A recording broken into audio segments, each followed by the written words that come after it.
Hi. Recently, I've been watching some Bad Obsession Motorsport projects, Binky, and they made their own switches.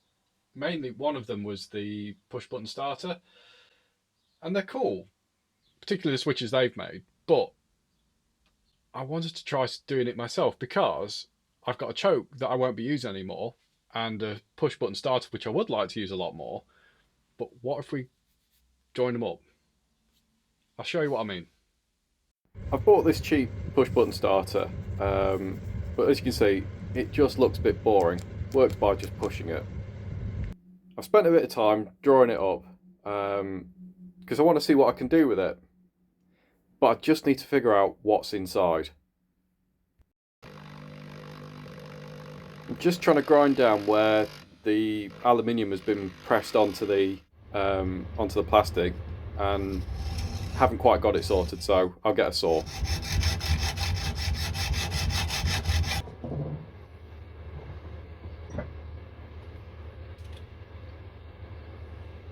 Doesn't look too complicated in there, just some metal contacts and a few springs.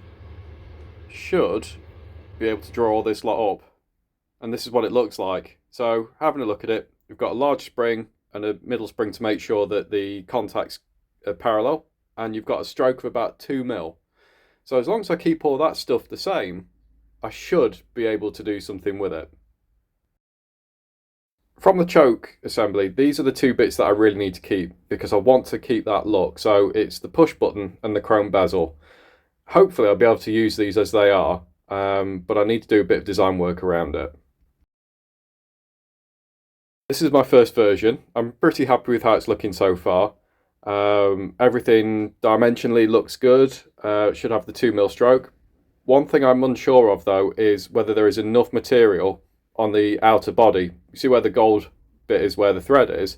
It gets incredibly thin, and I don't know how well that'll be able to be made.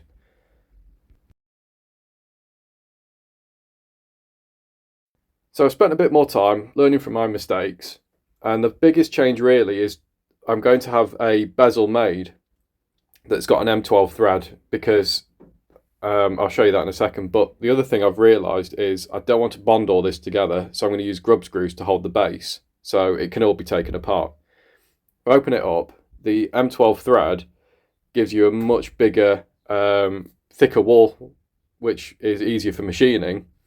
I'm also making sure I've got a plastic body inside which isolates everything. That should stop it from shorting out.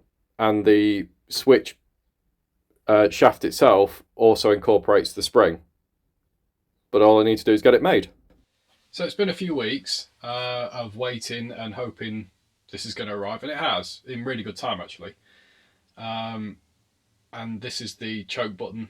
I'm so glad I actually had one of these made. Not because I've misplaced the choke, it's because this has a really nice feel to it. So one thing I didn't really want to do was modify the original one and then end up ruining it.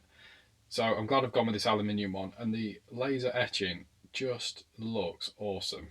As does the anodizing on it. It does look like a factory one, which I'd show you if I hadn't misplaced my choke. Let me show you the rest of it. So these are all the parts that I've had made, or I've made, or just taken from a switch. So bezel's looking great. I do like the look of that. The aluminium body also looks great. This is the bush that I 3D printed, and it just made sense for me to make that. Now that is the shaft, and to say that's been machined and whatever else, it does look great because some of this stuff is quite small. Now I've got the bits from the original spring. I've got some grub screws to hold all this together, and a screw for holding the whatever this thing is. So let's get it built.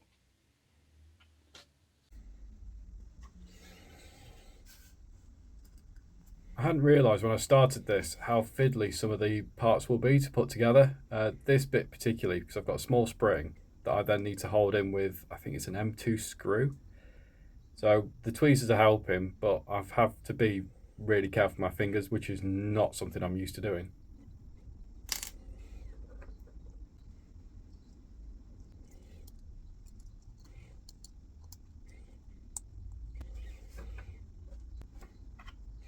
So the 3D printed part feels really good, just the right amount of clearance on it.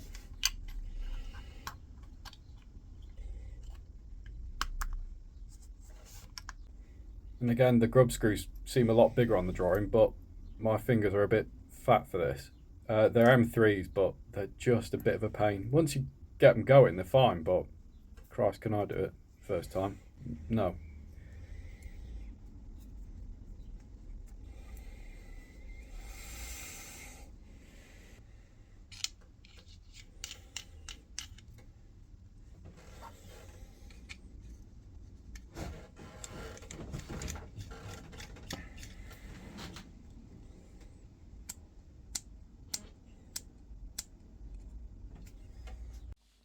And that's it, fully built.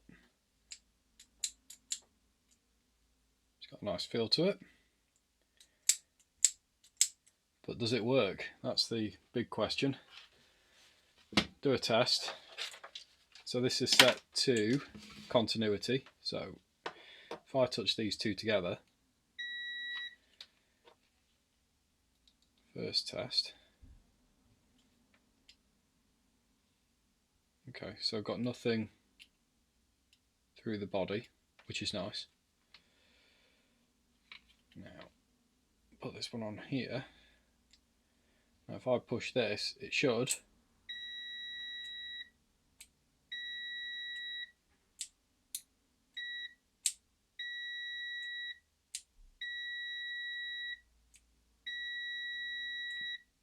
so that means I'm getting a closed circuit through this when I push the button. So I'd say that's a bit of a win. But what's it look like in the dash?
So it's in the dash, we know it works, it looks mega.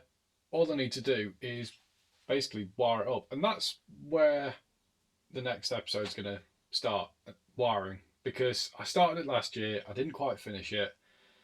And I just want to make sure everything's right, because it can then go back in. That's another big job off the list. So I'm going to end this one here. Thank you for watching. I'm definitely going to try some more CNC stuff in the future. Got a few ideas around the ignition bezel and the wiper motor switch bezel, because they're all in line and they'll look pretty cool if they all look the same. But that's a job for another day.